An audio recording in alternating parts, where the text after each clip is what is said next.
The sterile scent of the hospital, a blend of antiseptic and lingering sickness, still clung to my memory. A stark contrast to the familiar comfort I'd craved. 3 weeks of enforced rest, stitches healing, bones mending. All I'd wanted was to be home, safe in the embrace of my quiet suburban sanctuary. But the moment the taxi pulled up, an unsettling quiet hung in the air, a stillness that felt less like peace and more like a held breath. My house, once a fortress of shared dreams, now felt like a stage meticulously set for a cruel, unfolding play. I pushed open the front door, the silence stretching taut, ready to snap. A faint, cloying scent, sweet and undeniably foreign, tickled my nose. Cheap perfume, it wasn't mine. And it certainly wasn't a scent I associated with Dallas. A shiver, not from the autumn chill, traced its way down my spine. Then, a whisper of a laugh, light and high-pitched, echoing from the direction of our bedroom. My breath caught, a cold knot tightening in my stomach. It wasn't a sound I recognized, and Dallas was supposed to be at work.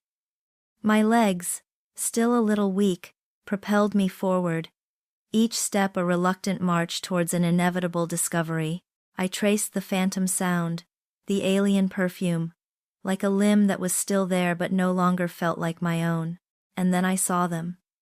My world, neatly constructed from trust and shared history, shattered into a million glittering razor-sharp pieces right there in my own bedroom. Dallas, my husband, the man I had promised forever to, his eyes closed, lips pressed against time's hers. Her hair, a cascade of dark waves, splayed across my pillows. Her hand, delicate and adorned with rings I didn't recognize, was resting on his chest. It was a tableau of betrayal, so intimately devastating that my vision blurred, the room tilting precariously. My heart didn't just break. It calcified in that instant, hardening into a resolve so cold, so cutting, I never knew I possessed it. The initial shock, the suffocating wave of nausea and betrayal, was quickly subsumed by a terrifyingly lucid, calculating anger. This wasn't just infidelity.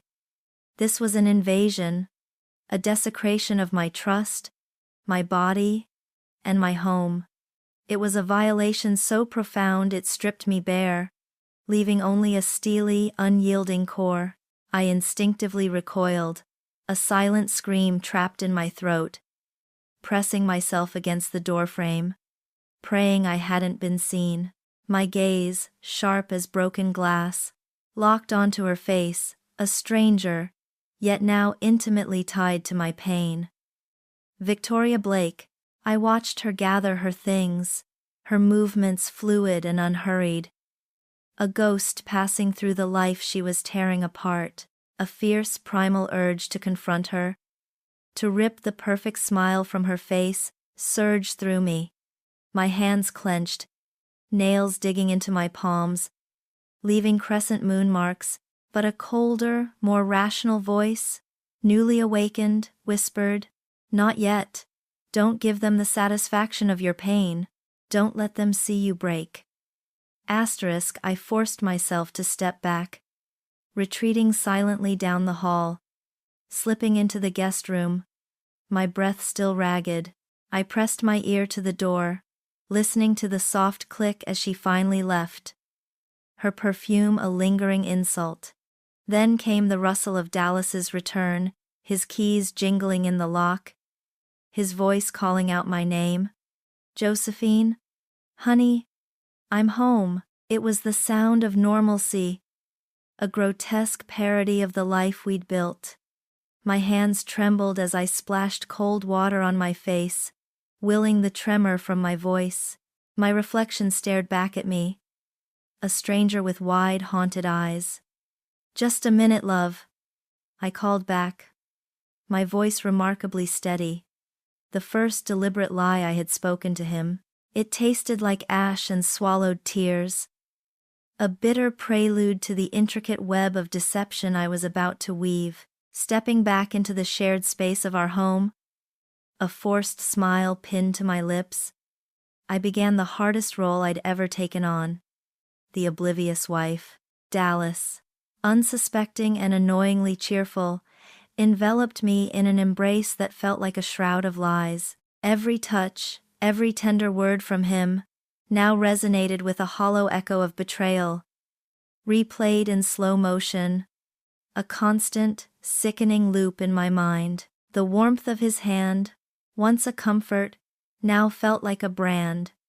His breath on my neck, a whisper of deceit.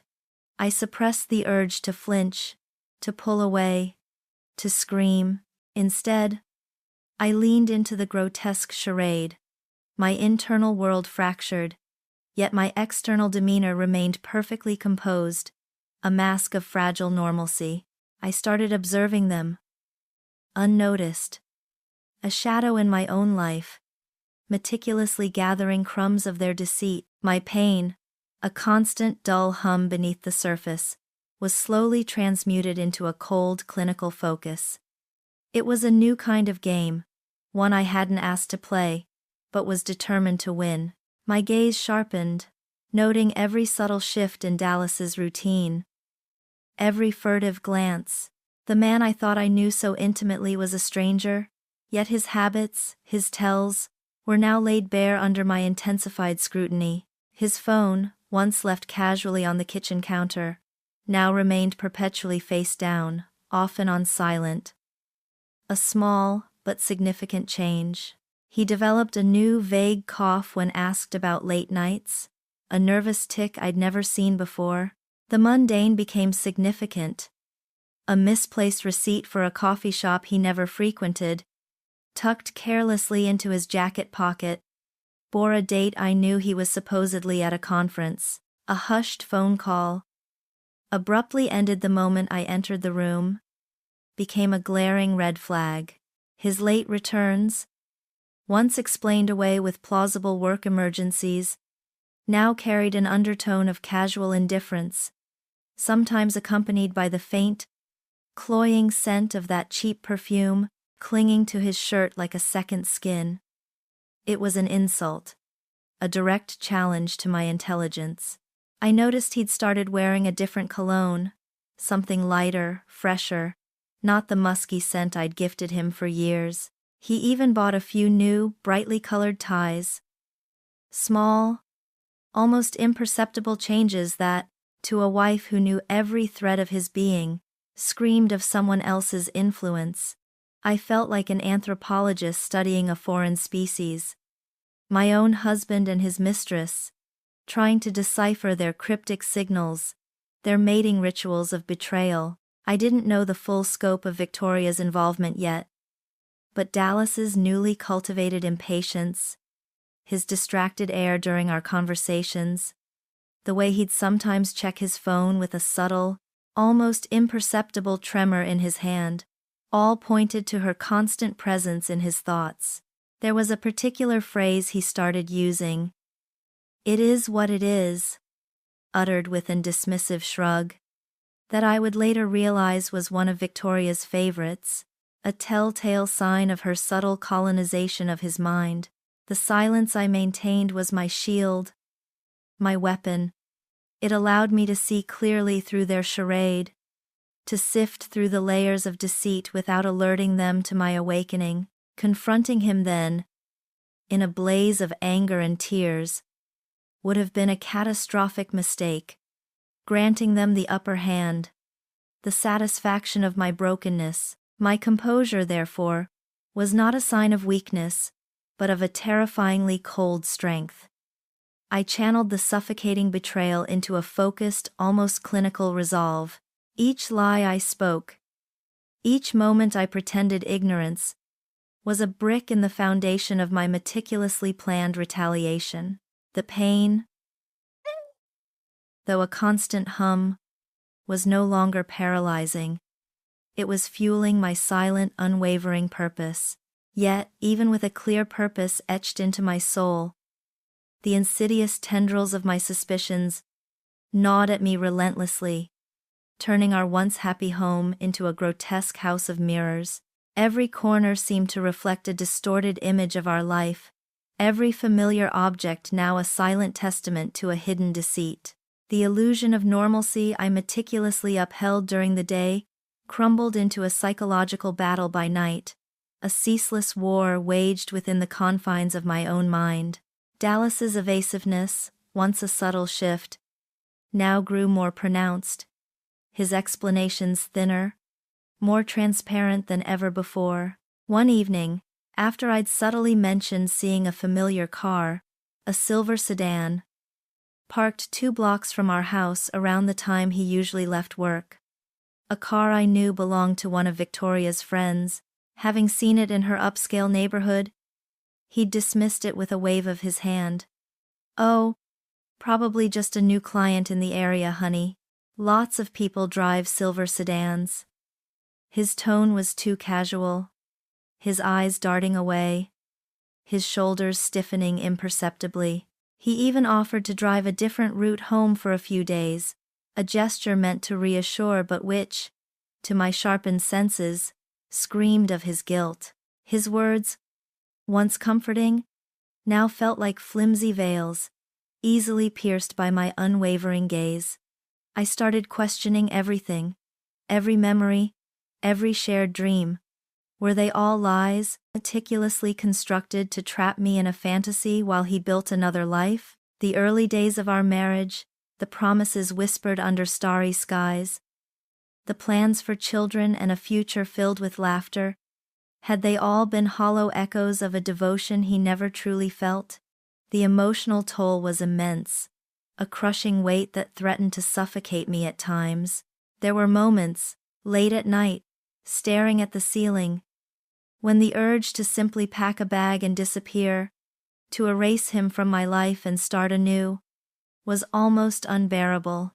To leave the house, the memories, the betrayal, behind, but the thought of allowing him and Victoria to simply walk away, to live out their stolen future with my money, my happiness, my trust, festered into a cold, hard knot in my gut. That wasn't just freedom, it was surrender. It was letting them win. And Josephine Griffin, the woman who had just stared betrayal in the face and not flinched, was not about to surrender. Instead, I channeled the immense emotional drain into a focused, almost clinical investigation. My mind, sharp and analytical, became a weapon. I found myself replaying past conversations, dissecting every word, every gesture, searching for the exact moment I missed the signs. Was it that vacation in Santorini when he was unusually distant? Or the way he started working late more frequently, always with a plausible but slightly too perfect excuse? Every innocent interaction now felt tainted, every shared smile a grimace of deceit. This internal struggle, the constant battle between the devastated wife and the emerging strategist, was agonizing. My true feelings, a tempest of rage and hurt, had to remain hidden, carefully tucked away beneath a veneer of calm. While my mind raced with plans, contingency measures, and hypothetical confrontations, my face had to betray nothing. The risk of exposing my hand too early, of letting Dallas know I was on to him, was too great. I knew instinctively that he would double down on his lies, perhaps even turn vengeful. Confrontation, without undeniable proof, was simply a cathartic scream that would give him the advantage. No, I needed to gather everything, to build an unassailable fortress of evidence before I struck. The seeds of doubt weren't just about Dallas's fidelity. They were about my own judgment, my own reality. Had I been so naive, so trusting, so blind? These questions gnawed at my self-worth, threatened to unravel the very fabric of who I thought I was. Yet, paradoxically, this internal wrestling match, this brutal self-assessment, fortified my decision to uncover the full truth. No matter how ugly, this wasn't just about revenge anymore. It was about reclaiming my narrative, about affirming my own intelligence and agency. I would not be the victim left weeping in the wreckage. I would be the architect of their downfall, meticulously charting every step, ensuring justice was not merely served, but exquisitely tailored. The resolve that had hardened within me was not merely a passive acceptance of my new reality.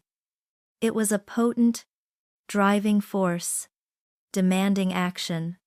To meticulously chart a downfall, one needed a map. And my map began with Dallas's computer, a flickering digital window into his carefully guarded secret life. Late that night, long after his breathing had settled into the deep rhythm of sleep beside me, I slipped out of bed. The house was utterly silent, save for the frantic pounding of my own heart against my ribs. Each creak of the floorboards, each shadow cast by the moonlight, seemed to amplify the illicit nature of my task. I navigated the darkened hallway to his study, my fingers brushing over the cool metal of his laptop, my hands, though trembling slightly with a mixture of fear and adrenaline, were steady as I entered his password. A code I knew intimately, yet now felt like a key to a stranger's vault. I meticulously searched, diving into the labyrinth of his browsing history, his archived emails, his financial files. The screen glowed, a cold beacon in the dark room, illuminating the ugly truth. My breath hitched as the words, divorce and real estate, jumped out at me. Not in casual conversation, but in legal consultations, property valuations for our home, and inquiries about marital assets. There were searches for offshore accounts for wealth transfer, Costa Rica flights and residency requirements, and unsettlingly specific queries like prenuptial agreement validity after 10 years of marriage.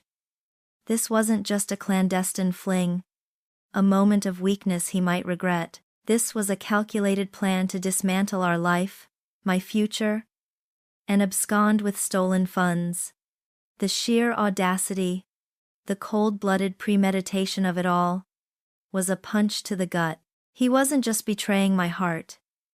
He was actively orchestrating my financial ruin, planning to leave me with nothing while he built a lavish new life with her. The discovery didn't just fuel my anger, it ignited it into a roaring inferno, hardening my resolve from simple revenge to strategic, unyielding retaliation. It was no longer enough to just expose him, I had to ensure he lost everything, just as he intended for me. Every incriminating document, every email exchange with a lawyer regarding separation, every search query for luxury properties Costa Rica or best schools San Jose, I documented methodically. I created a hidden ledger, a clandestine folder within my own cloud storage, filled with screenshots, copied text, and meticulous notes, a digital testament to his betrayal. A damning dossier. I even found a purchase order for a custom-made diamond pendant from a high-end jewelry store. A gift I knew was not for me, bearing a date only days before our anniversary. A mundane detail, but one that further solidified the depth of his calculated deceit. As I delved deeper, the metallic taste of fear mixed with a surge of adrenaline. A potent cocktail that sharpened my senses. I meticulously cleared his browsing history, deleted my login traces, and ensured no digital footprint was left behind, masking my intrusion. I even opened a few innocuous work-related tabs before carefully closing the laptop, creating a false trail of his last activity. This clue, this chilling insight into the depths of his deception, was the first brick in the foundation of my meticulously planned downfall for him. It was a dark, exhilarating start to the war I was about to wage. The grim satisfaction of that night, while potent, was fleeting. Digital trails offered cold, hard facts about Dallas's treachery. But Victoria Blake remained largely a shadow, A name attached to a stolen kiss and a diamond pendant, a phantom of deceit whose true nature I still couldn't grasp. I needed to know more about times her, the woman orchestrating this second life with my husband, and my thoughts quickly turned to the person most likely to have innocuous, yet invaluable, insights into Dallas's professional orbit. Melissa, his longtime secretary. Melissa had always been cheerful, efficient, and fiercely loyal to Dallas, in a purely professional sense. I knew she'd never betray him knowingly. This made her the perfect, unwitting informant. A carefully worded text message, ostensibly a check-in after my accident and a friendly catch-up, led to a polite coffee invitation. She was delighted to hear I was recovering, genuinely so, which only made the charade feel heavier. We met at a quiet cafe, far from Dallas's office. The clinking of porcelain and the murmur of conversation providing a soothing backdrop to my carefully orchestrated interrogation. I started innocuously, asking about the office, about how things had been without Dallas there during my recovery, about the general state of the market. Then, with a casual sip of my latte, I leaned in slightly. Dallas seems to have a lot on his plate lately, I began, my voice light. He mentioned a new client. Quite a demanding one, I gather. Victoria Blake? I think he said. I watched her face carefully, a flicker of recognition, a slight tightening around her eyes. Confirmed I had hit a nerve. Or at least a point of interest. Oh, Victoria. Melissa's initial expression was a mixture of professional politeness and something akin to veiled intrigue. Yes.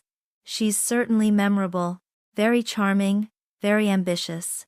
She came in a few months ago, a referral from Mr. Harrison, I believe. Quickly became one of Dallas's most frequent appointments, always impeccably dressed. Always with a bright smile. Almost too bright sometimes, if you ask me. She paused, then added, "She certainly knows how to get what she wants, very persuasive." Melissa, though completely unaware of my true motives, painted a detailed picture of Victoria, a woman of exquisite taste who preferred high-end coffee to the office brew, always bringing Dallas expensive pastries, which he'd sometimes leave on his desk for Melissa to discreetly dispose of. She'd often pop in unannounced, saying she was just passing by.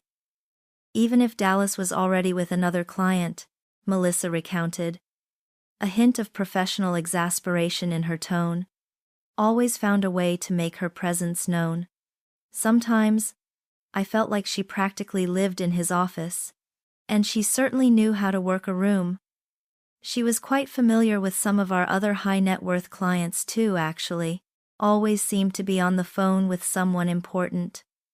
Melissa's observations about Victoria being a little too familiar with Dallas, often lingering after meetings, or the way she'd sometimes adjust Dallas's tie if he'd just returned from a meeting with her, provided chilling confirmation of the intimacy I suspected. She even mentioned Victoria often used a particular dismissive phrase, "It is what it is," which instantly resonated with Dallas's recent adoption of the same line.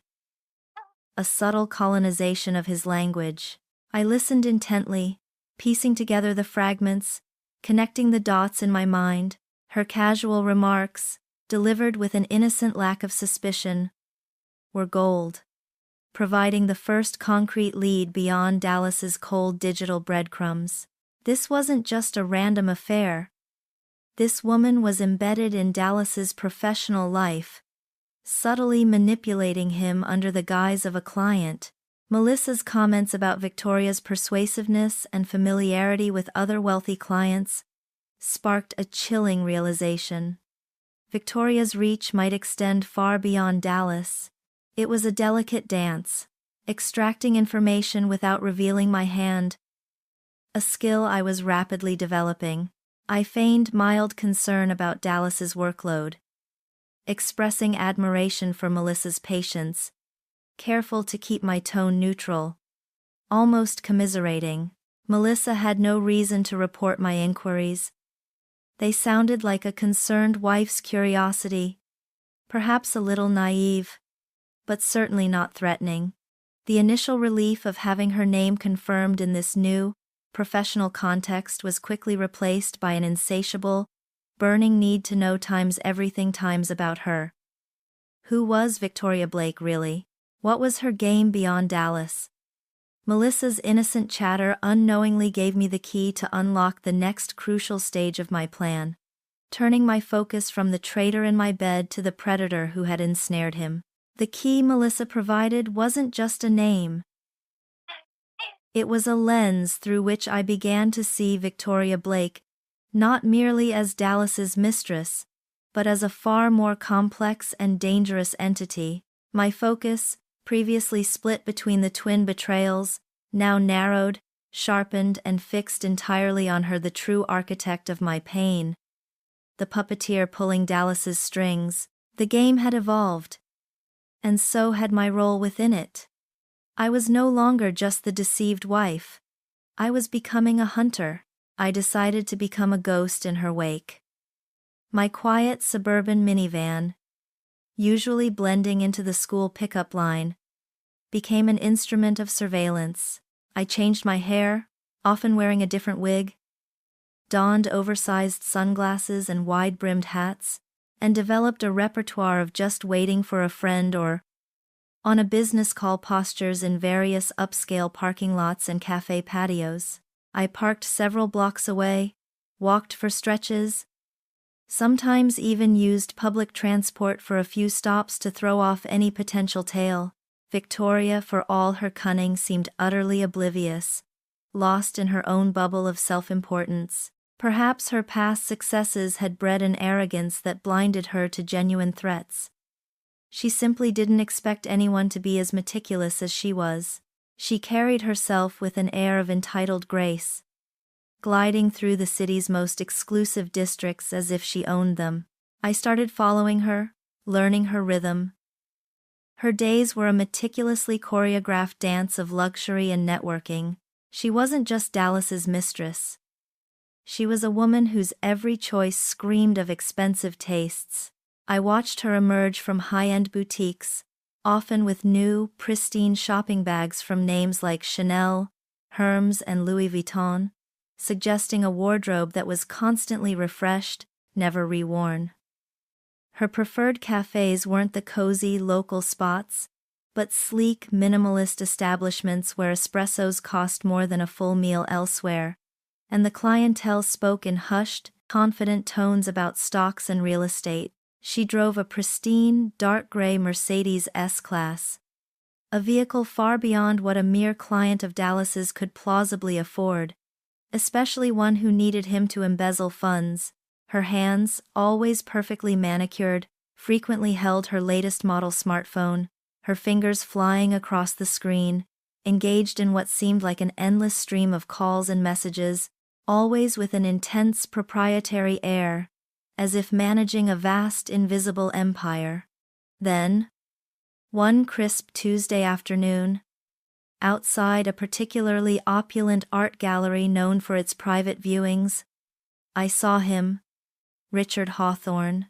He was older, perhaps in his late 60s, impeccably dressed in a bespoke suit, with the tired but distinguished air of old money that had seen generations.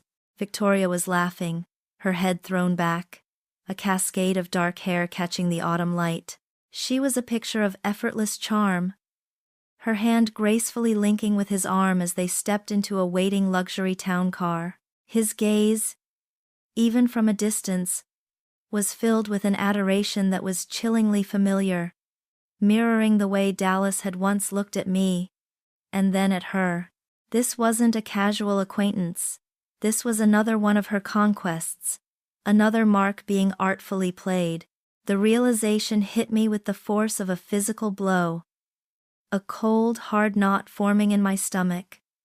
Victoria Blake wasn't merely an adulteress who happened to be involved with Dallas. She was a professional con artist, a predator, skillfully playing multiple men, meticulously weaving a complex web of financial and emotional manipulation, a flicker of something akin to empathy, a brief pang of recognition for another unwitting victim caught in her snare, crossed my mind when I observed Hawthorne's trusting smile, but it was swiftly extinguished, subsumed by my hardening resolve and the cold logic of my mission. My focus remained entirely on Victoria. Hawthorne was merely tangible proof, another thread in the tapestry of her deception, a means to understand the full scope of her predatory nature. He was a data point, not an object of my immediate concern.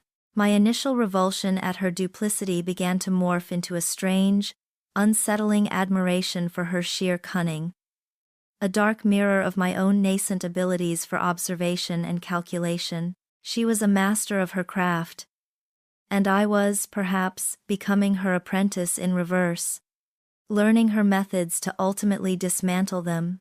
I meticulously documented her routine, her connections, the intricate, multi-layered web she wove around her victims, every cafe she visited, every boutique she patronized, every wealthy man she charmed. It all went into a mental file, growing denser by the day.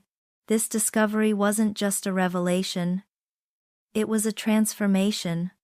My quest ceased to be about simple revenge for Dallas's betrayal. It escalated into a mission for justice, a deep-seated need to expose and bring down a predator who preyed on the vulnerabilities of others. The personal became universal. The game had new rules, far more complex and dangerous than I had initially imagined.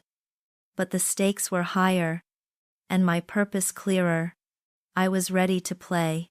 My next move was to orchestrate a romantic dinner with Dallas. A final, calculated test of his loyalty, or more accurately, the final confirmation of its utter absence. I chose a quiet, upscale Italian restaurant downtown, the kind we used to frequent for anniversaries and special occasions, a place imbued with the ghosts of our happier past, the soft lighting, the murmur of distant conversations, the clinking of silverware. It all felt like a meticulously crafted set for a play I was now directing. We ordered our usual, a bottle of Chianti, my gnocchi, his steak. The small talk was excruciatingly hollow, a polite exchange about his day at the office, my recovery, the mundane details that once knitted our lives together. His eyes, though fixed on me, seemed vacant, reflecting nothing but a faint image of the flickering candlelight. It was the gaze of a man already gone, present only in body. After the appetizers, when the wine had loosened the tension, I decided to press. I leaned forward, a soft, hopeful smile pasted on my lips, my voice carefully modulated to sound wistful, not accusatory. "You know, Dallas," I began, tracing the rim of my wineglass, "being home these past few weeks, recovering, it's made me think a lot about our future. We talked about having children, remember? A little boy? Or maybe a girl with your eyes? And that bigger house we always dreamed of, with a garden for them to play in? Do you still see that for us?" I watched him, every fiber of my being taut, waiting for his reaction. His fork clattered against his plate, the small sound echoing loudly in the forced quiet between us. His eyes, which had been drifting towards the door, snapped back to mine, a flicker of panic, then annoyance, clouding them. He offered a tight, almost strained smile. "Children, Josephine, and a bigger house? Honey, we've got a great life right now. And with the market being so volatile, expanding right now, it's just not practical. We need to be realistic. Things change, you know. Our priorities evolve." His answers were vague, dismissive, filled with platitudes about practicality and changing priorities, confirming his utter indifference to the dreams we had once shared, the life we had meticulously planned. He avoided my gaze, picking at his steak, a sudden, inexplicable interest in the marbling of the meat. He never once mentioned times our time's dreams, only what was practical or realistic, words that felt like thinly veiled excuses for his disinterest. He even offered a hurried, "I'm just so swamped at work right now. Can we talk about this another time?" A desperate attempt to deflect the conversation. Another piece of evidence for my internal ledger. The man sitting across from me was a stranger, stripped bare of the illusions I had held onto for so long. The Dallas I had married, the one who dreamt of a family and a future with me, was gone, replaced by a hollow shell, animated by lies and a desire for escape. My questions were pointed, designed not to elicit genuine answers, but to expose his true feelings, or lack thereof, about our marriage, his future with me. It was painful, witnessing the complete dissolution of our bond, not through a fiery argument, but through this cold, clinical indifference. Yet, it was also incredibly clarifying, the last shred of doubt, the last glimmer of hope that he might still be redeemable, extinguished itself with his every evasive word, his every dismissive gesture. This cold dinner was the final nail in the coffin of our marriage, solidifying my resolve to proceed without hesitation, without a backward glance. There was no going back, no chance for reconciliation. I left the table that night, not as a heartbroken wife consumed by grief, but as a woman armed with certainty, the architect of a new, inevitable future. My next steps, previously murky with the pain of indecision, were now crystal clear. My research into Victoria Blake became an obsession, fueled by that cold clarity, a singular focus that consumed my every waking moment.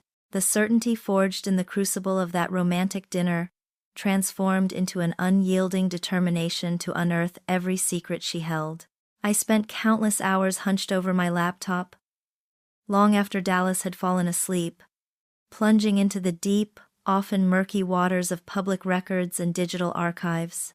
I became adept at navigating obscure online databases, cross-referencing names in old news articles, sifting through court documents for civil fraud cases, and even lurking on forums where victims of financial scams shared their harrowing experiences.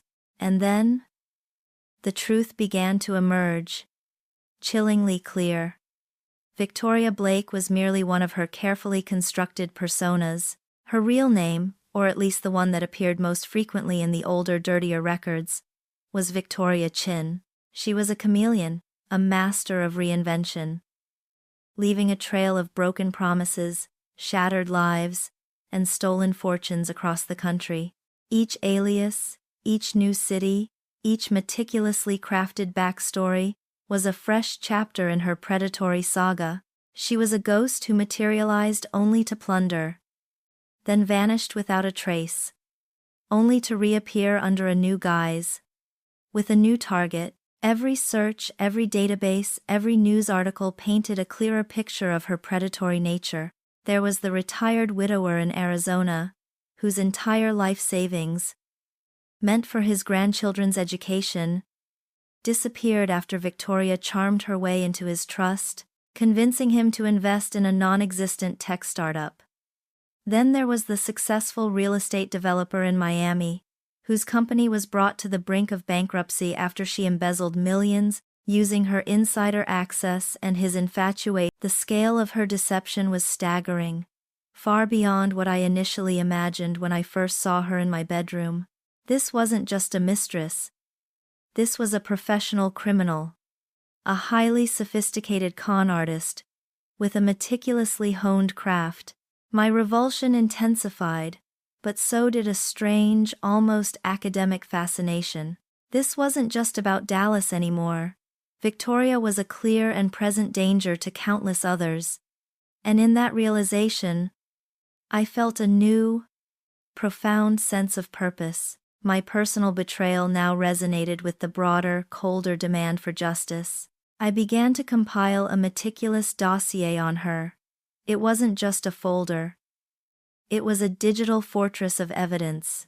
Screenshots of legal filings, scanned copies of news articles from obscure local papers, detailed timelines of her known scams, lists of her aliases, and even social media profiles she had used and abandoned over the years.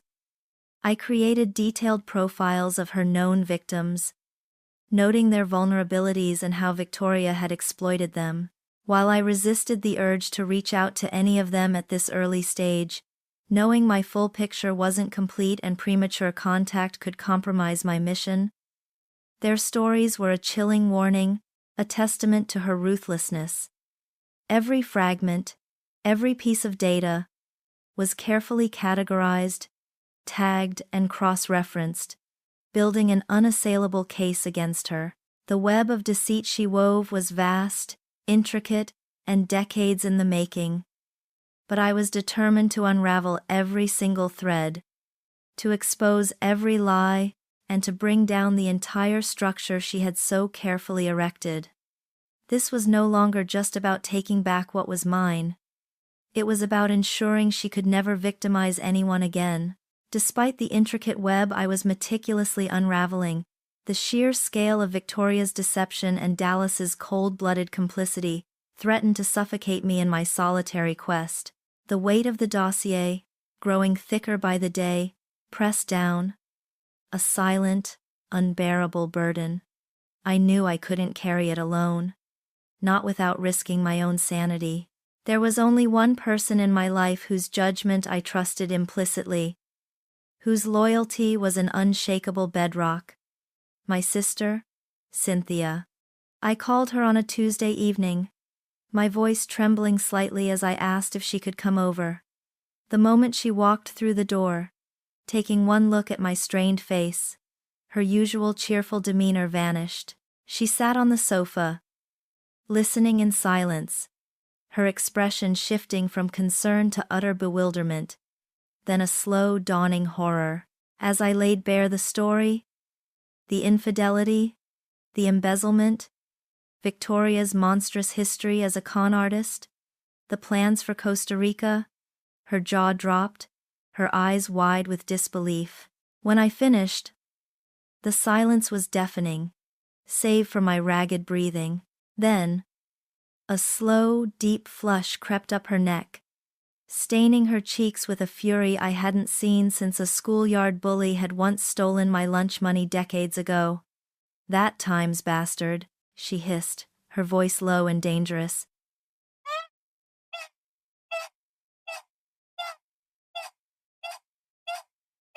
"I'll kill them both."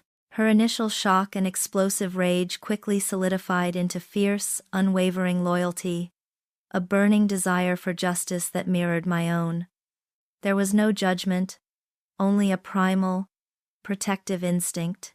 Cynthia, with her sharp, pragmatic mind and uncanny ability to cut through emotional noise, instantly transformed from outraged sister into my invaluable ally, my co-conspirator. Where I sometimes got bogged down in the painful details, she saw only the strategic moves. "Okay," she stated, grabbing a notepad and pen, her energy already focused. "Let's break this down. We have evidence of his financial fraud, his intent to flee, and her history. What's the endgame? Jail for Dallas? Absolute ruin for Victoria? And you walk away with every penny he tried to steal." We spent countless hours huddled together, late into the night, planning, strategizing, meticulously pooling our resources and our shared fury. Cynthia's practical skills were invaluable. She, being far more tech-savvy than I, helped me refine my digital evidence collection, suggesting more secure ways to store data, and showing me how to trace obscured online footprints. She even advised on how to use burner phones and encrypted messaging apps for our communications, anticipating every move Dallas and Victoria might make to cover their tracks. Think like them, She'd often say, tapping her pen against the table, if they were trying to hide something, where would they put it? Her ability to detach emotionally, viewing the situation as a complex puzzle rather than a personal tragedy, was a crucial balance to my own deeply wounded perspective. Her support became the emotional anchor I desperately needed, a lifeline that prevented me from succumbing to despair, from collapsing under the sheer weight of betrayal. There were nights when I would falter, the loneliness of my shattered marriage overwhelming me, but Cynthia would be there, not with platitudes, but with a firm hand on my shoulder and a renewed focus on the mission. "We do this for you, Josephine," she'd remind me. "But we also do it for all the others she's hurt. You're stronger than you think. You're smarter than them both." One particular piece of insight she offered proved crucial when I was feeling most overwhelmed. "Josephine," she said, her eyes piercing, "you're a victim, yes, but you're choosing not to be a victim. That's power. Use your anger, but don't let it blind you. Let it be your fuel, not your driver." That simple distinction between emotion and action helped me compartmentalize my pain and channel it effectively. Together, we refined my strategy, anticipating every potential countermove Dallas and Victoria might attempt. We brainstormed scenarios, role-played confrontations, and meticulously cross-referenced every piece of evidence, building an unassailable case, the bond of sisterhood, forged in the crucible of adversity, transformed into a powerful, almost mystical force against the formidable forces of betrayal and deceit. With Cynthia by my side, her unwavering gaze meeting mine, I felt an unstoppable surge of confidence, a quiet, terrifying certainty that I was ready to face anything they could throw at me, and more importantly, ready to ensure their absolute downfall. That unstoppable surge of confidence, a quiet, terrifying certainty, led directly to the audacious plan to infiltrate Dallas's office after hours. It was Cynthia, ever the pragmatist, who had mapped out the logistics, the weakest points of security, the optimal time to strike. The idea, once a fleeting, desperate thought, solidified into a concrete strategy under her steady gaze. We needed undeniable, physical proof. Something more than digital crumbs from his home computer. Something directly linking his professional malfeasance to his personal betrayal. The night we chose was a Thursday. Late, well past midnight, when the cleaning crew would have finished and the building would settle into its deepest slumber. Cynthia, a master of blending into the background, had done her reconnaissance, noting the security guards' hourly rounds, the blind spots of the cameras. We dressed in dark clothing, practical and anonymous. Like a pair of unlikely spies, my heart hammered against my ribs, a frantic drumbeat in the oppressive silence of the deserted downtown streets as we approached the building. The air was cold, crisp, carrying the distant hum of the city, a stark contrast to the stifling heat of my internal world. Navigating the darkened corridors of the corporate building, each of our footsteps felt unnaturally loud, amplified by the adrenaline pumping through my veins. The faint glow of emergency exit signs cast long, eerie shadows that danced ahead of us. Cynthia, with a surprising knack for bypassing simple lock mechanisms, a skill she later vaguely attributed to a phase in her youth, quickly gained us entry to Dallas's floor, then his private office. The sterile, silent space, usually buzzing with the mundane activity of a financial firm, now felt charged with a forbidden energy. The faint smell of Dallas's cologne, mingled with the lingering scent of stale coffee, filled the air, a sickening reminder of his daily charade. I moved directly to his desktop computer, my hands steady despite the tremor deep within my gut. Cynthia stood guard, her eyes scanning the hallway, a walkie-talkie connecting her to her car, where she had set up a basic monitor for the external cameras. Entering Dallas's password, a code I knew too well, felt like a perverse intimacy. I dove into his hard drive, bypassing the obvious folders, guided by the intuition honed by weeks of relentless investigation, and then I found it not in a prominently labeled folder, but hidden deep within an obscure subdirectory masquerading as old client reports, protected by a secondary password. A hidden file. My breath hitched. The moment it opened, the extent of his betrayal was laid bare. Splashed across the screen in cold, hard numbers and damning documents. It was a meticulously kept ledger, detailing his embezzlement of client funds. Millions. Not just tens or hundreds of thousands, but millions of dollars systematically siphoned from various investment accounts, disguised as legitimate transactions, then funneled into a series of shell corporations. My blood ran cold. A glacial wave of horror washing over me. This wasn't just for Victoria's lavish whims. It was for their time's escape. The documentation was horrifyingly thorough. Detailed financial transfers to offshore accounts, flight bookings under aliases to San Jose, Costa Rica, and even an inquiry into purchasing property near the coast. A new life, built entirely on ruin, on the shattered trust of his clients and the destruction of my own life. It was all there.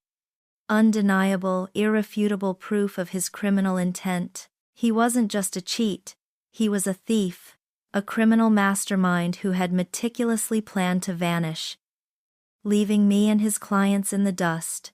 My hands, though numbed by the sheer enormity of his deception, were steady.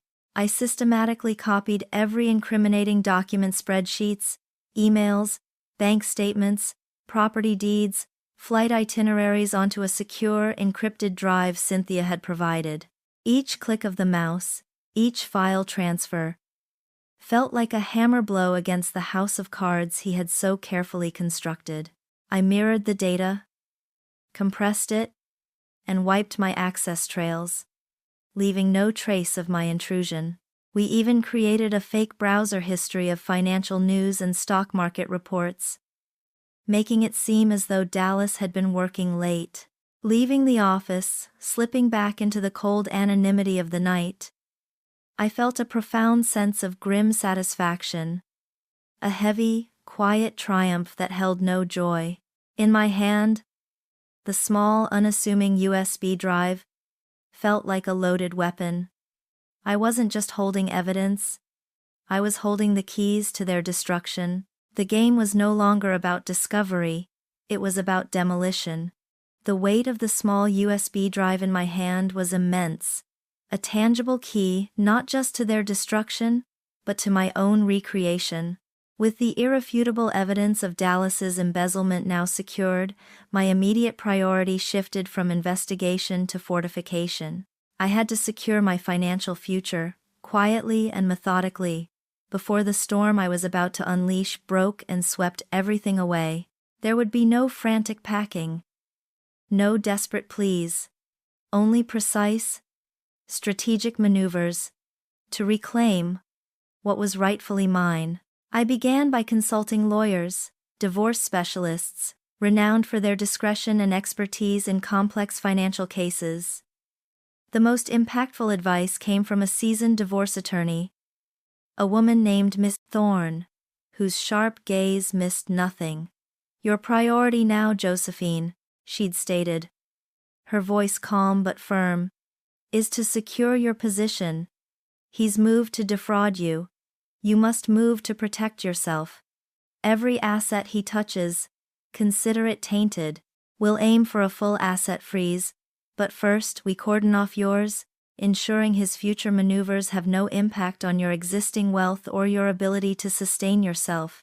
She meticulously outlined the process, stressing the need for absolute secrecy until the final legal papers were filed. She also advised me to compile every single record of shared expenses, property purchases, and even gifts, to establish a clear financial history that would counter any claims Dallas might make. Moving funds without alerting Dallas required a delicate dance of calculated risk and precision.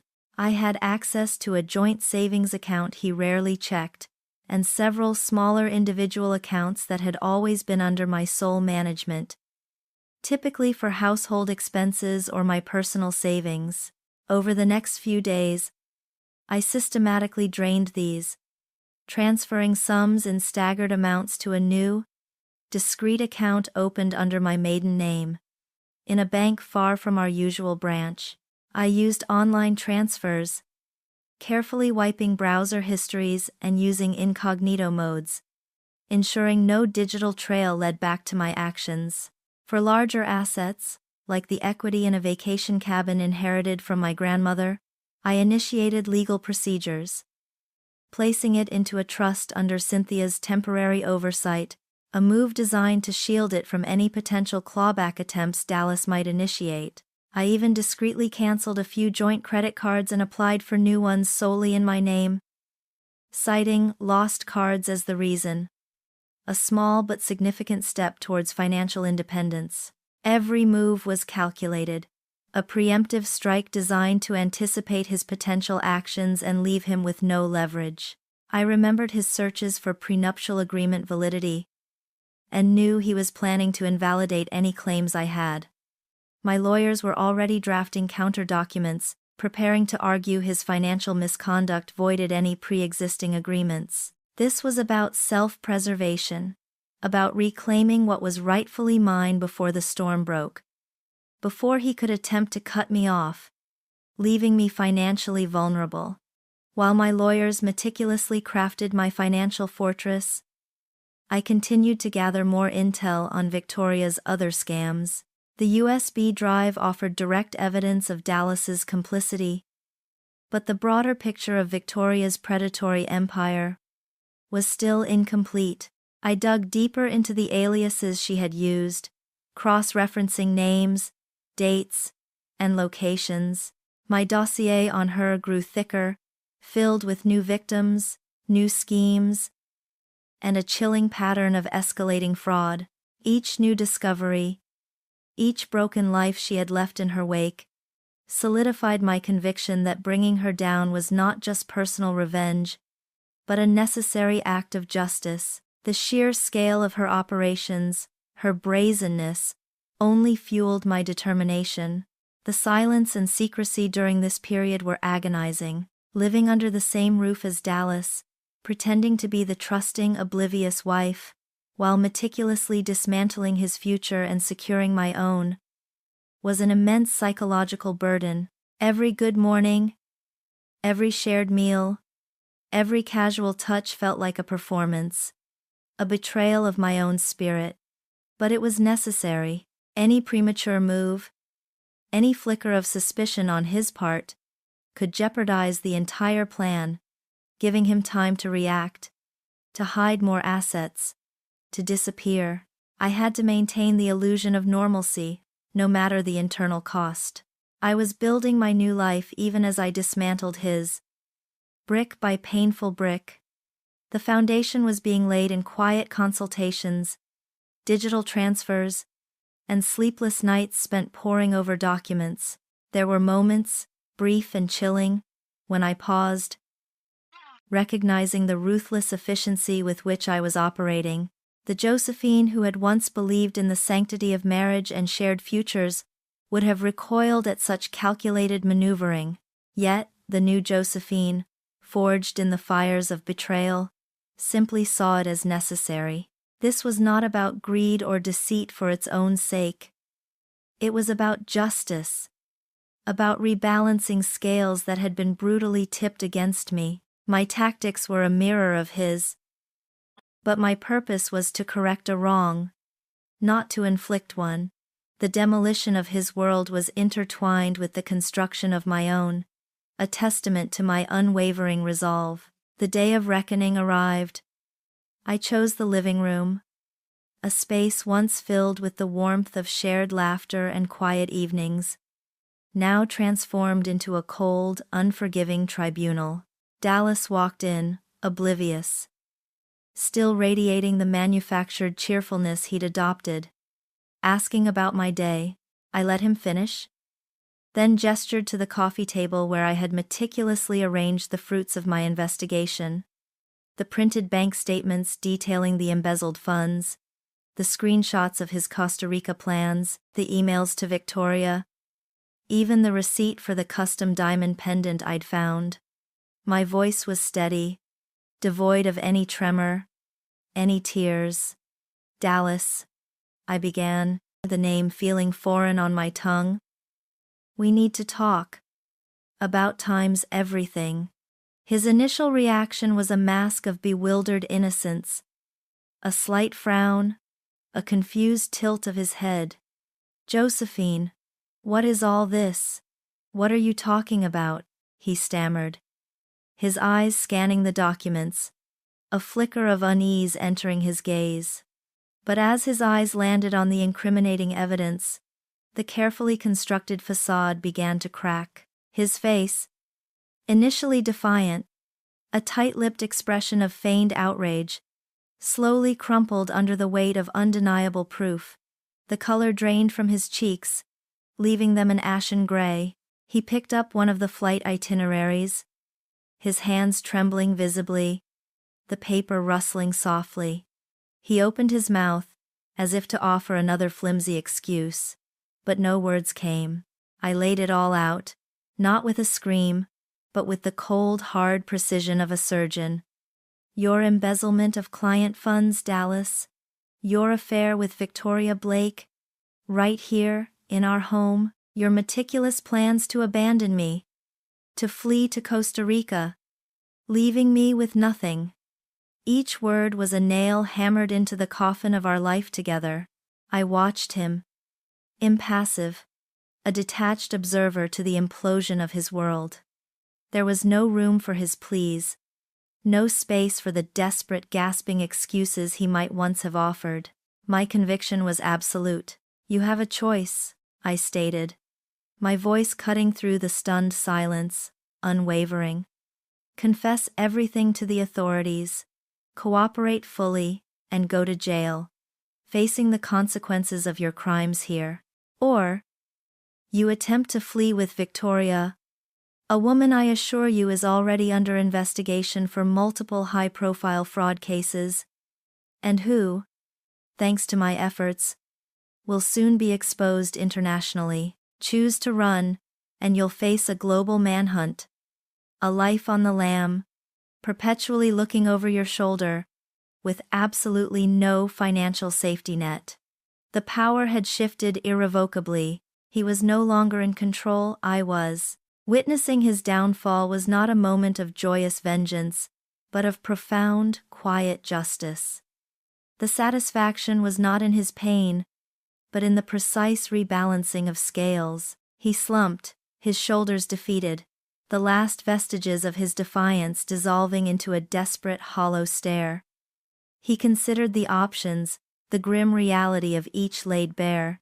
Running meant a life of squalor and fear with a partner even more compromised than he was. Prison, though terrifying, offered a defined, albeit harsh, end. Prison, he whispered, his voice barely audible, a desperate attempt to salvage a shred of dignity, to avoid a worse, more humiliating fate. My voice remained steady, my resolve unwavering, as I watched his world collapse, not with a bang, but with the chilling whimper of a man who had finally lost everything. Dallas's confession was a mere preamble to the final act I had meticulously planned, the true crescendo reserved for Victoria, the primary architect of my pain and countless others' ruin. With Dallas safely incarcerated, his future sealed, my attention turned to her, the elusive predator who still believed herself untouchable.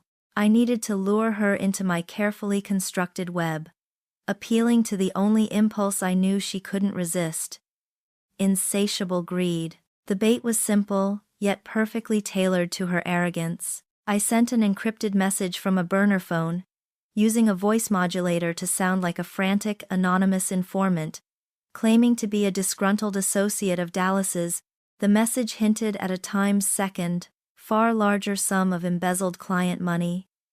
An offshore account Dallas had secretly maintained, known only through a cryptic code he had supposedly left behind. I offered her a cut, a generous 50%, if she could meet me to decipher the code and help liberate the funds before the police found it.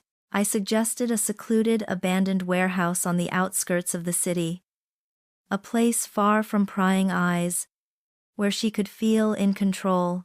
She walked right into it, her arrogance a blinding beacon.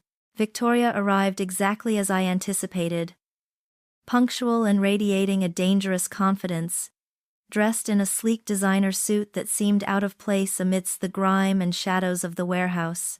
She carried a polished briefcase, her expression a mix of cunning amusement and expectant avarice. She saw a large, desperate payout, a final score before fading into the wind, her mind incapable of comprehending that she, the master manipulator, could ever be the prey. I stepped out from behind a stack of dusty crates, no longer hiding in shadows. I confronted her, not as Josephine the victim, the weeping wife she had so easily cast aside, but as the hunter of hunters. My posture was erect, my gaze unwavering, my voice clear and cold as steel. "Victoria Blake," I said, letting her alias hang in the air like a pronouncement. Or should I say, Victoria Chin? Her initial bravado dissolved into a flicker of alarm, quickly replaced by a desperate, almost pathetic attempt at intimidation. "You think this is over, little housewife?" she scoffed, a sneer twisting her perfectly made-up face. "You don't know who you're dealing with. I have connections, resources you can't even dream of. You'll regret this."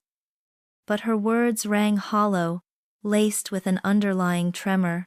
I systematically revealed the extent of my knowledge, detailing her aliases, the victims she had ruined: the widower in Arizona, the real estate developer in Miami, the art collector, her entire meticulously catalogued operation. As I listed names and dates, her eyes darted frantically around the cavernous space, seeking an escape route, her composure utterly shattered, in a desperate, panicked attempt to prove her worth, to perhaps still cut a deal. She blurted out, "There's more." Dallas kept a separate ledger, hidden behind the loose brick in his old study fireplace, for the really big scores.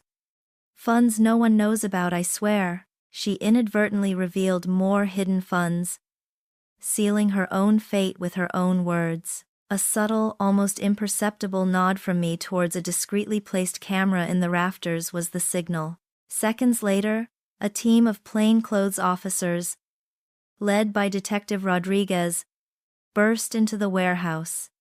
They moved swiftly, efficiently, their presence an irrefutable end to her reign. Victoria let out a guttural shriek of outrage, her carefully constructed mask dissolving completely, replaced by pure, unadulterated terror as the handcuffs clicked shut around her wrists. "You tricked me, you times bitch!" she screamed, her voice echoing off the concrete walls, a final, pathetic display of her true nature. Watching her being led away, her elegant suit now rumpled, her face streaked with tears and fury, I felt a deep, cleansing sense of triumph. It wasn't a loud, joyous celebration, but a quiet, profound closure. The stolen money, every last penny, would be recovered, restored to its rightful owners. The predator was caged. My transformation was complete. The signatures on the divorce papers felt less like an ending and more like the crisp, liberating first breath of a new dawn. The legal chapter of my life with Dallas, tainted by deceit and betrayal, was officially closed, leaving behind not a void, but fertile ground for a beginning I was determined to cultivate. There was no grand celebration, no wild release, just a profound, quiet sense of peace that settled deep within my bones. A weight finally lifted. The house, once a sanctuary, then a stage for my pain, now felt like an empty shell. A relic of a past life I was ready to shed. I moved through its rooms, not with nostalgia, but with a detached efficiency, packing only what resonated with the woman I had become.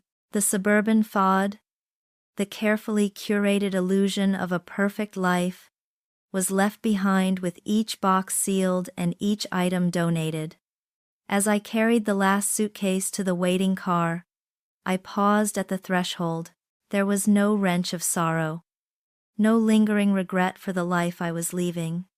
Instead, I felt a powerful surge of liberation, a clear understanding that this departure was not a retreat, but a bold advance. The silence of the empty house was no longer oppressive. It was a promise. My old identity, the trusting, naive Josephine Griffin, was interred within those walls, ready for a permanent rest. Before the final departure, I spent a long, quiet afternoon with Cynthia. We sat on her porch swing, sipping iced tea, the comfortable silence between us punctuated only by the chirping of crickets. There was no need for extensive conversation. Our shared ordeal, our unspoken understanding, had forged a bond stronger than any words. She simply squeezed my hand, her eyes filled with pride and a fierce, sisterly love. "You did it, Joe," she whispered, her voice thick with emotion. "You're free." It was a moment of profound connection, a silent blessing from the one person who had truly seen me through the darkest parts of my transformation.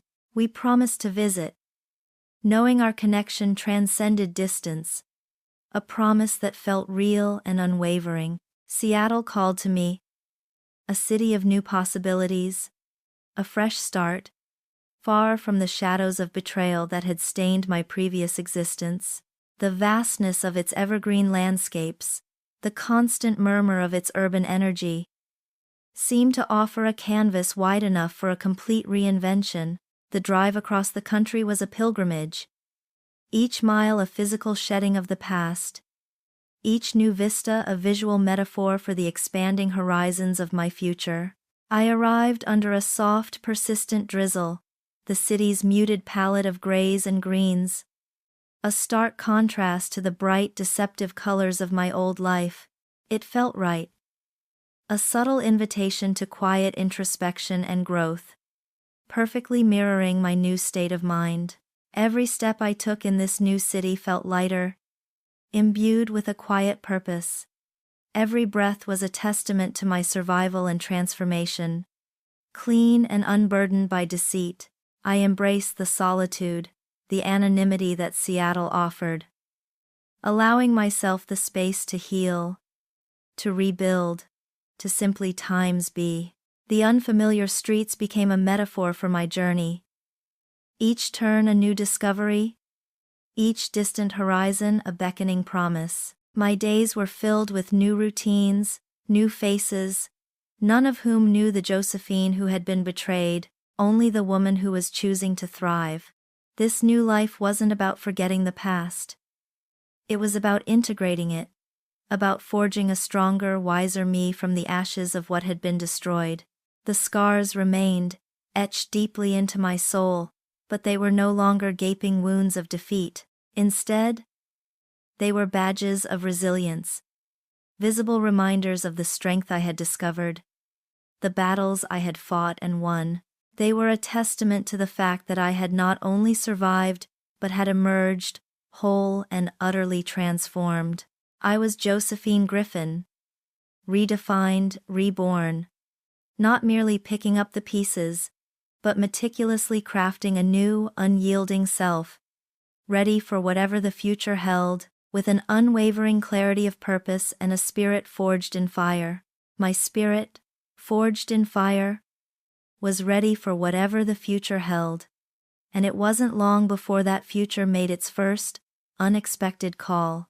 Just as I was beginning to truly settle into the rhythm of my redefined existence, The quiet solitude of my Seattle apartment was abruptly shattered by the insistent ring of my cell phone. The number was unfamiliar, but the name on the caller ID, Detective L. Rodriguez, immediately sent a jolt through me, a direct link to the life I had so meticulously dismantled.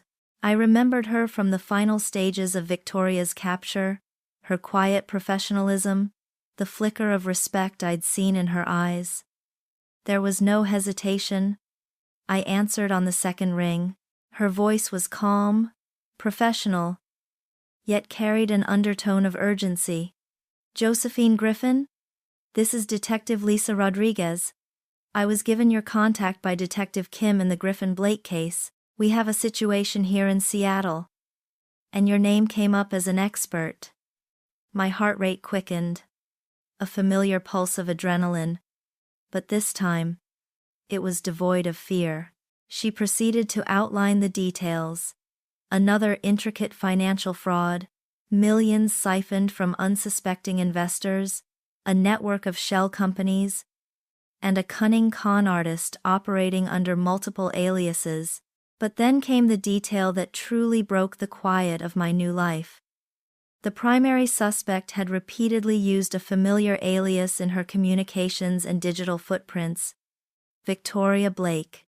A profound chill ran down my spine. An echo from my recent painful past. But this time, it was not fear that gripped me, nor the suffocating weight of betrayal. Instead, an exhilarating current surged through my veins, a potent mix of recognition and a readiness I hadn't realized I possessed. It was a challenge, a summons to the woman I had become. Rodriguez explained that while they had the framework of the fraud, the perpetrator was exceptionally elusive. Your insight into the mind of such a predator, your intimate knowledge of Victoria Chin's modus operandi, it could be invaluable. We need someone who understands how these people think. She needed my expertise, my unique, hard-won understanding. In that moment, staring out at the gray Seattle sky, I understood my purpose. Laid bare and undeniable. I wasn't just a survivor. I was now a hunter of hunters, equipped to fight fire with fire, deceit with calculated strategy.